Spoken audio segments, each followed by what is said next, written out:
Hey guys, it's Clayton here. About 30 to 40 minutes ago, I got home from a concert with my mom. We were in Seattle at Climate Pledge Arena seeing Billy Idol and Joan Jett. Um, it was my 77th concert of the year, and I'm pretty sure my 286th concert of my life.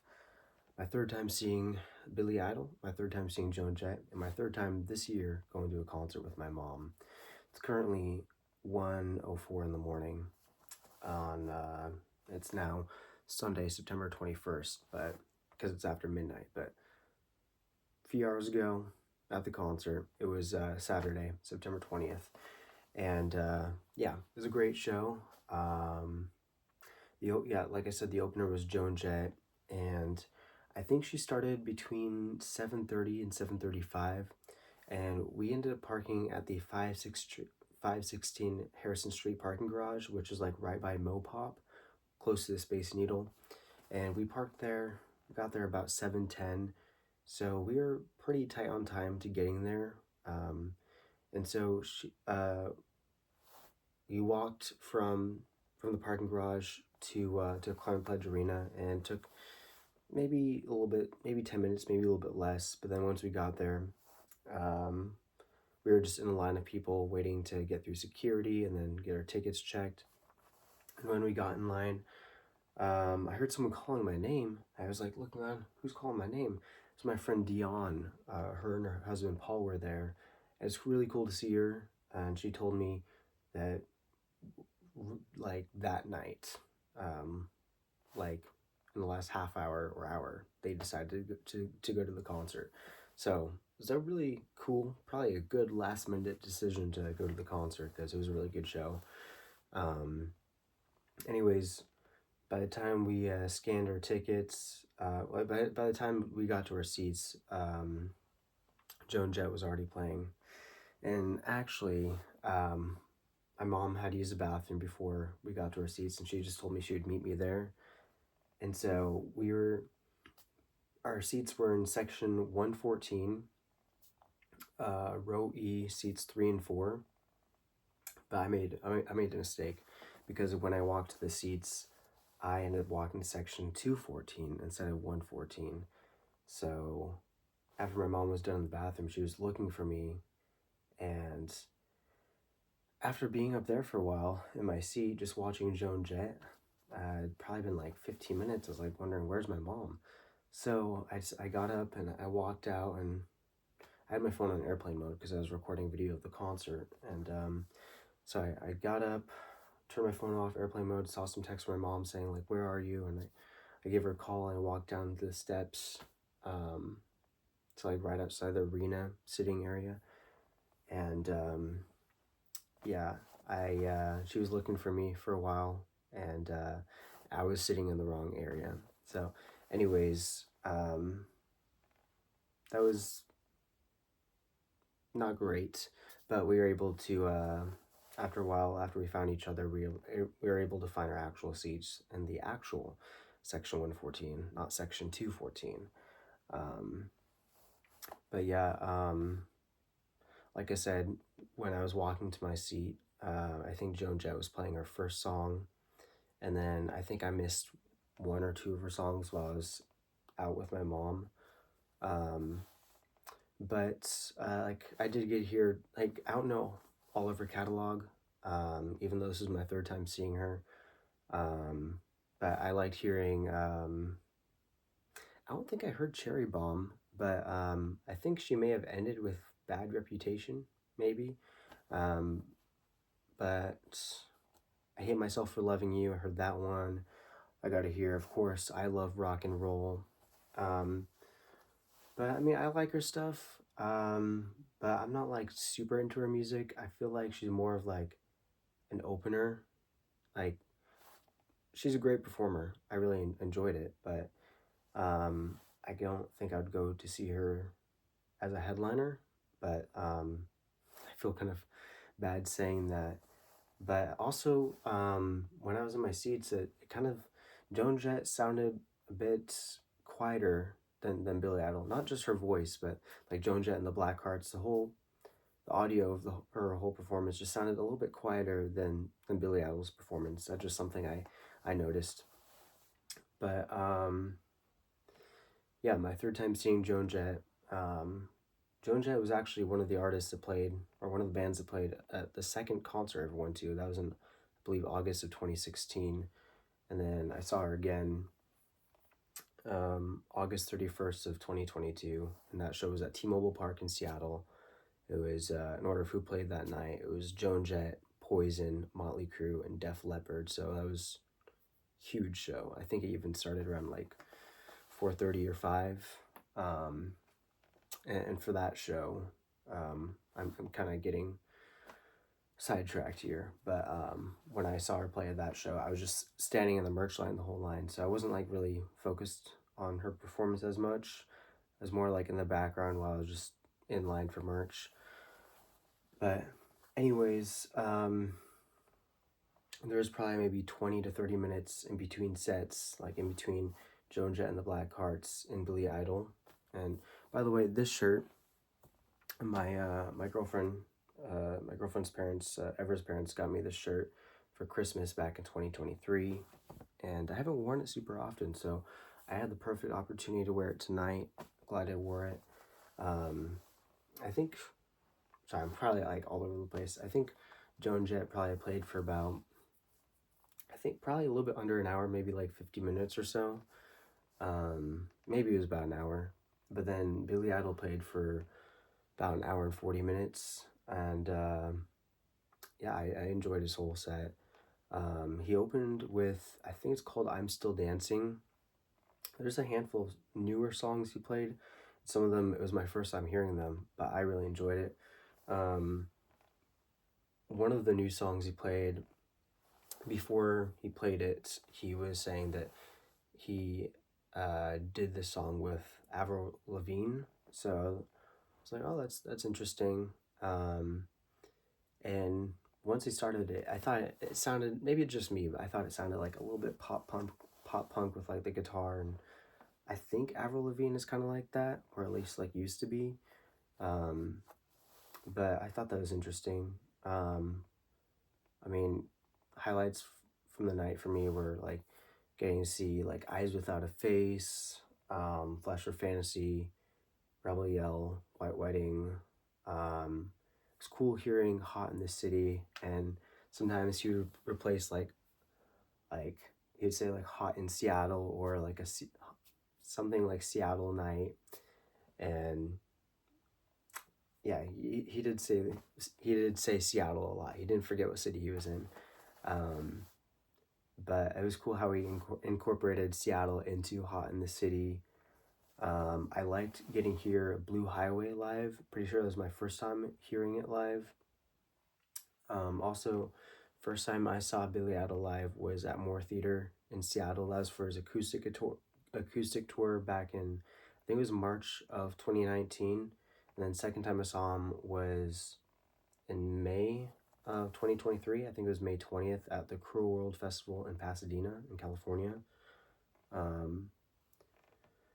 But sorry, random. But honestly, I think Flesh for Fantasy was like the third or fourth song he played. But like when he started that song, or when Steve Stevens was starting it on the guitar, I was getting a bit emotional, like teary-eyed, and like a little bit in between tearing up and crying. And I don't know if I can exactly explain why, but I'll try. I think some of it is like nostalgia, like, well, for one, Billy Idol, I mean, his Rebel Yell album was the first record I ever got on vinyl. Like for my 16th birthday, one of my friends gave me a copy of it that was still sealed on vinyl from 1983. And that was for my 16th birthday. I'm 24 now. I'll be 25 in a few months. So, I mean, he was like my introduction to records and vinyl. And so Rebel Yell, that whole album, I'd say it's my top 10 for sure. It's got a, I don't know, it's like really significant to me. But I remember, I don't know, like hearing Flesh for Fantasy, it just made me, yeah, feel like lots of nostalgia. I remember during freshman and sophomore year of high school, um, that's when I was like really getting to like into like 80s music. Like my parents raised me listening to 80s music. We used to listen to like 80s on Sirius XM. I remember like sophomore year, like sometimes like on the school bus ride home, I would just be like watching the music video for Flesh for Fantasy like over and over again. And the music video version, like that recording of the song, I don't think that was ever released, because like the album version is, it just starts out on the bass like